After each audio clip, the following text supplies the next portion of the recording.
To be an interesting session, a little less heavy on technology and a little more on some of the interesting things that we are going to talk about. I think what is exactly what we want to talk right now is what digital innovation is a little bit all about. I am Manish Sharma, I am part of the PwC team, and today we just want to talk about a bit that how technology touches lives. Okay.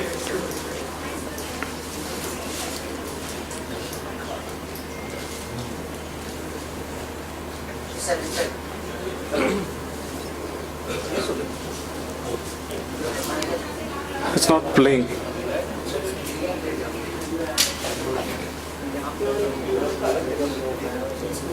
Volume, please. But it's really just beginning, and it's a prime candidate for vast new growth.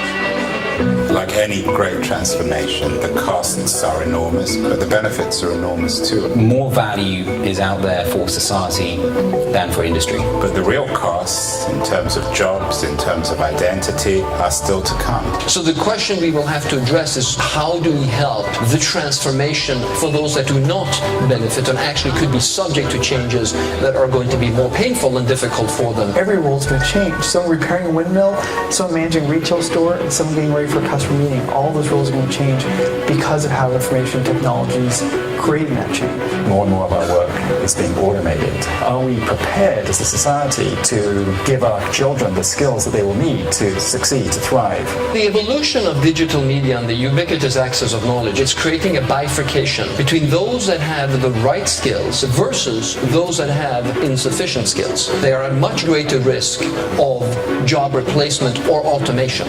Data scientists are some of the most precious skills in the digital economy. Educating and producing more people with the right skills to be data scientists requires a lot more collaboration across businesses and with businesses and government and universities and educational systems. It's not until information is brought together, the more of it that you have, the more access, the more diversity, that's going to be at the heart of some of these transformations that are occurring. You need a trust as a foundation, a trustworthy ecosystem with the consumer at the center of that ecosystem. At the moment, you can delete your Facebook account, it will still store data about you. I believe that will change. I believe citizens will demand that change in the governance. The big data revolution doesn't inevitably destroy privacy. It depends on the business model. How can we reinvent the digital economy so that we aren't the products? The way to disrupt things is to go back to paying for services and products and platforms. One of the biggest challenges we see is for initiatives which are hugely valuable for society but have very low value for industry. Where there is a large value at stake for industry and society, that's what we call true north. The Digital India initiative that's being spearheaded by the local government, they have over 200 million people who have joined the financial services sector. That means that they have now bank accounts, they have access to credit in the last year or so because of technology. We develop tools that enable business and government leaders to make the best decisions to affect health and social outcomes at a large scale. Tools that allow you to see whether you're doing your job creation programs where you actually have the most poverty. Innovation happens everywhere. We have to keep our eyes open.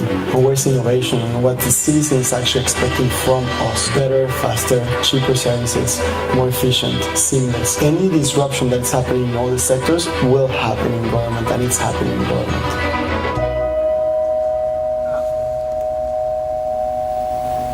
Okay, so what we saw is actually about the digital innovation actually touching lives, right? To me, an innovation or anything that the technology has to do will not make much sense in the longer run till it actually is the last man standing in the value chain. I think that is what we are talking about here, how some of these digital technologies in combination can bring in that value that even every person who is not that technology literate can exploit the best use of that technology. And that's what we saw in the video being talked about, that from a skill base, which is from a sufficient skills to insufficient skills, how this technology is going to disrupt our world. But then at the same time, why and how we can make this technology not only to benefit a lot of those enterprises, but actually make useful to the citizens like you and me.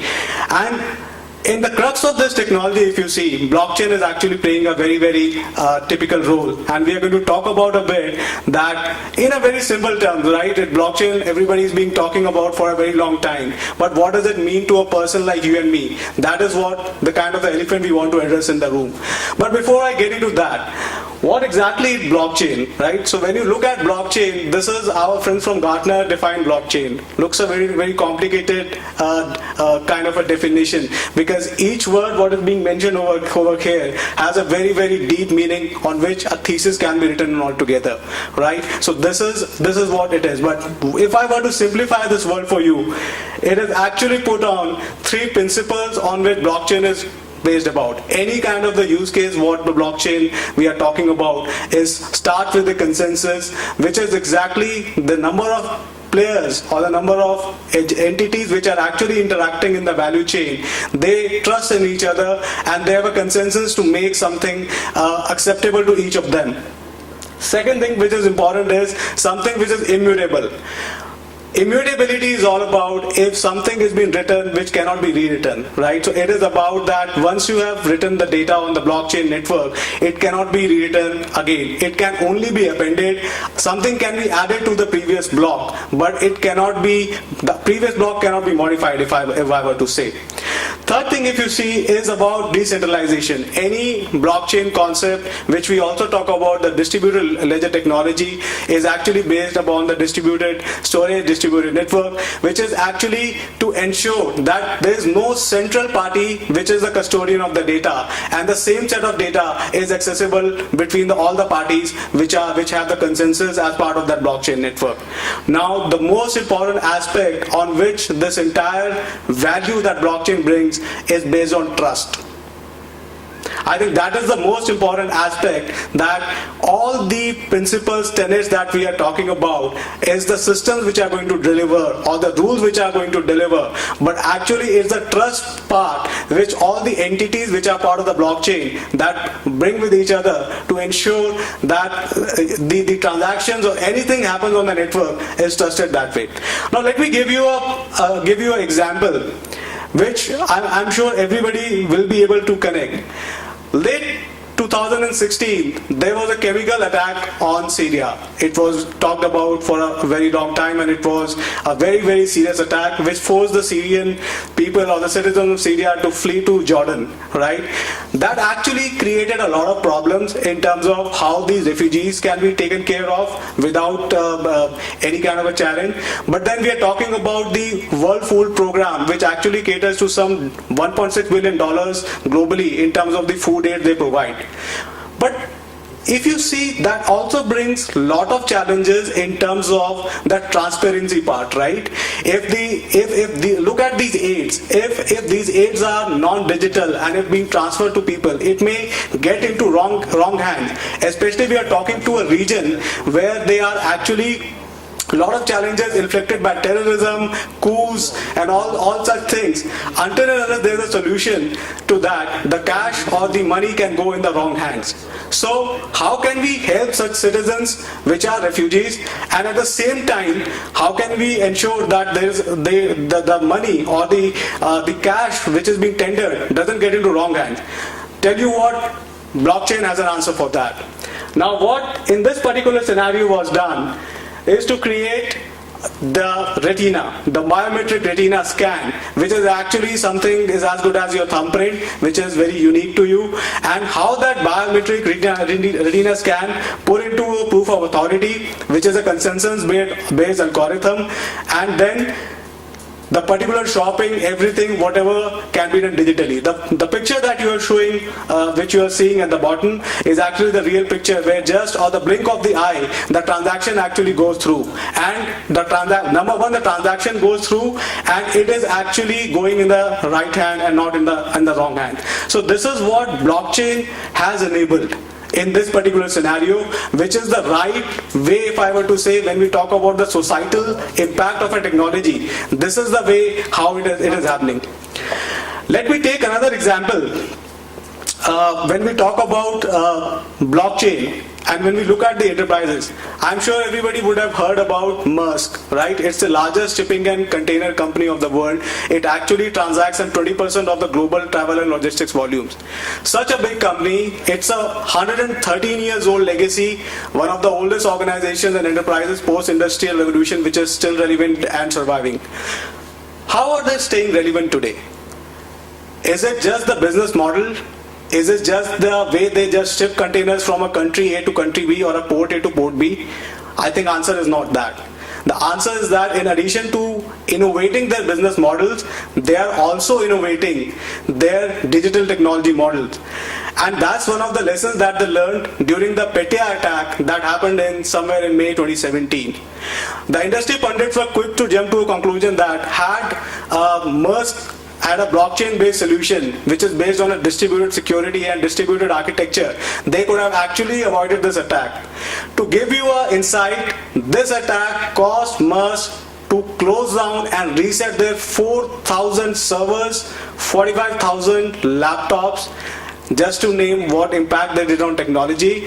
And for few hours, nobody had a clue where the containers were, where the shipments are, and it was all a chaotic affair.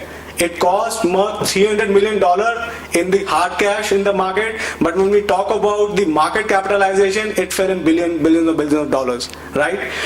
But again, Maersk has a very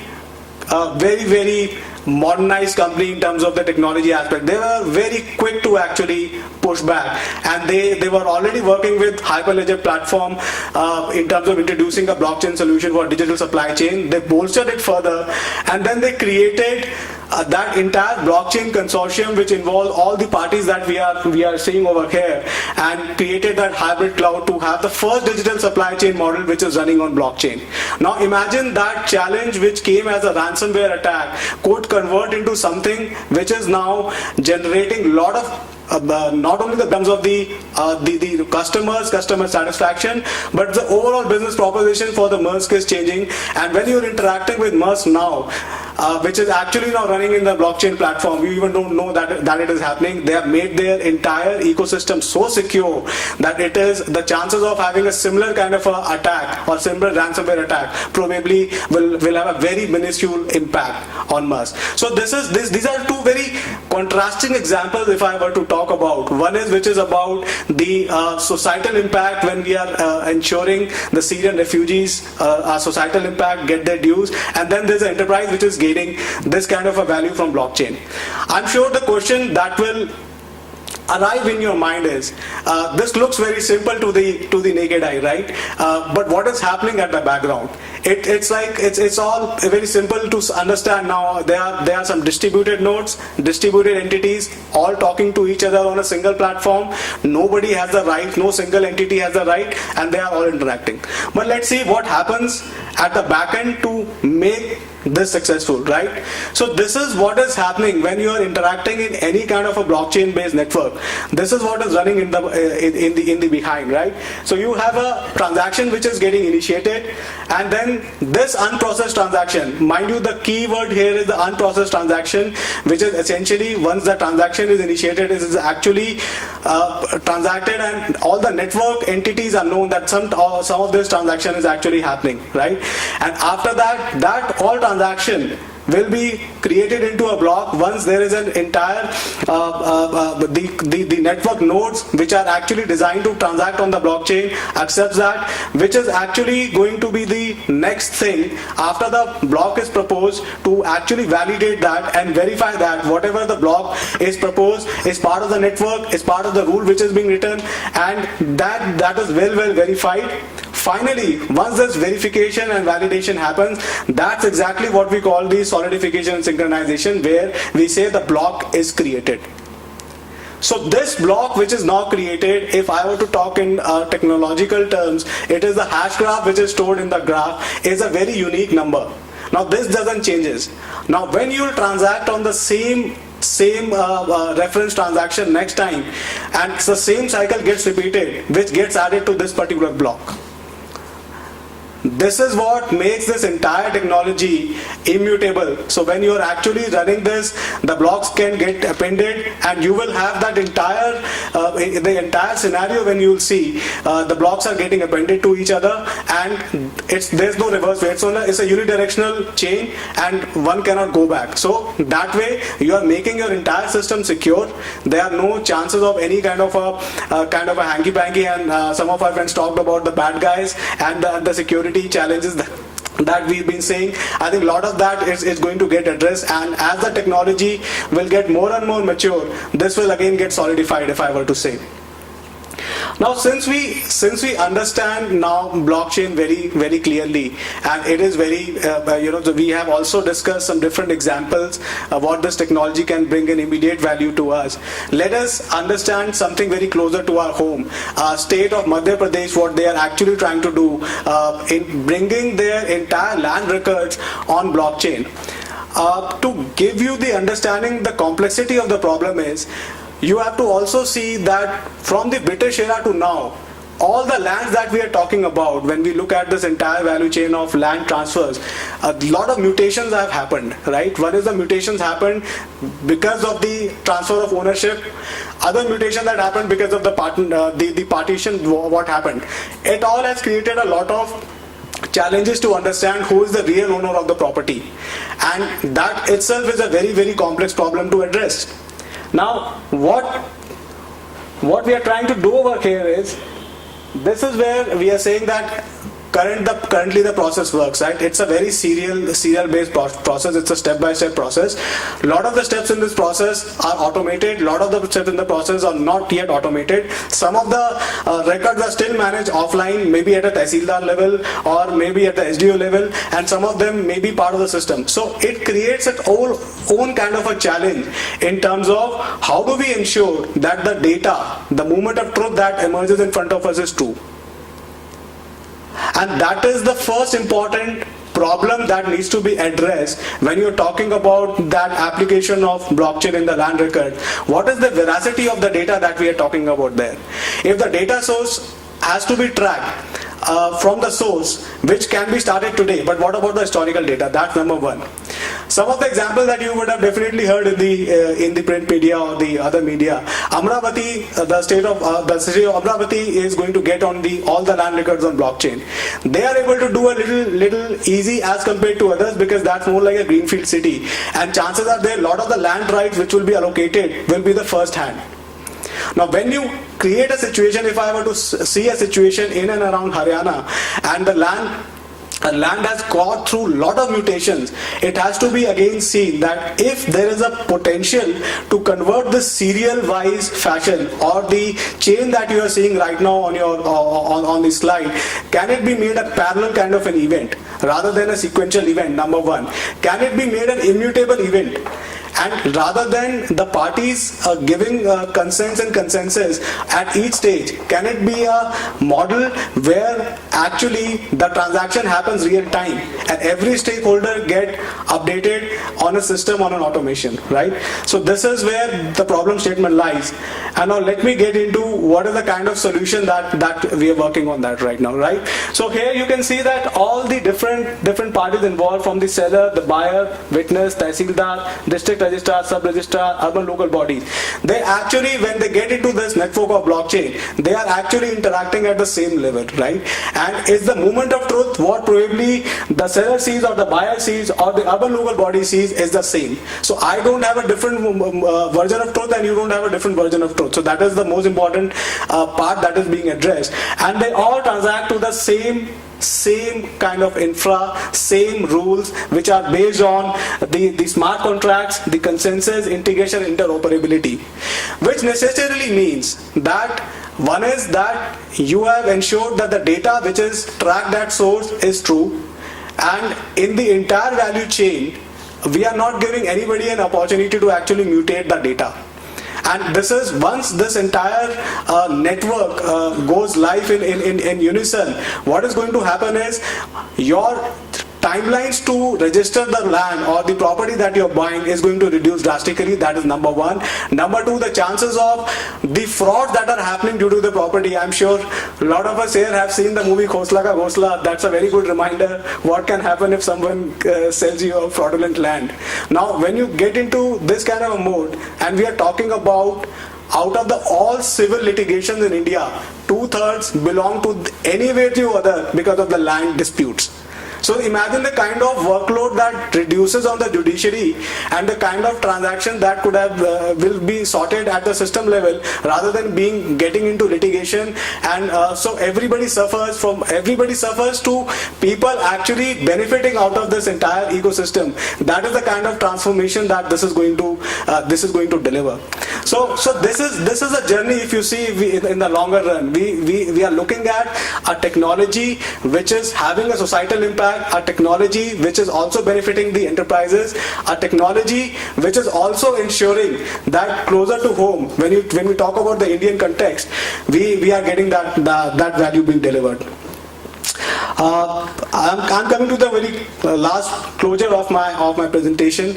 So this is the ubiquitous world of blockchain that we are talking about. Now, the technology has become so pervasive that you name the sector, the application is happening. As we speak, this application is continuing, whether we talk about healthcare, we talk about the health records being validated, or when this entire value chain, or when we talk about the golden hour, when somebody registers an ambulance and the entire patient management system being integrated. So this is what the value that this technology will bring in, and farmers to citizens to enterprises, everybody is going to benefit out of that. Whether you will be going on cloud, you will be using IoT or different sort of emerging technology stacks, but this technology to me is going to play a very, very pivotal role in terms of ensuring that the value is being delivered. With this, I would like to thank you for being a patient audience. Thank you so much.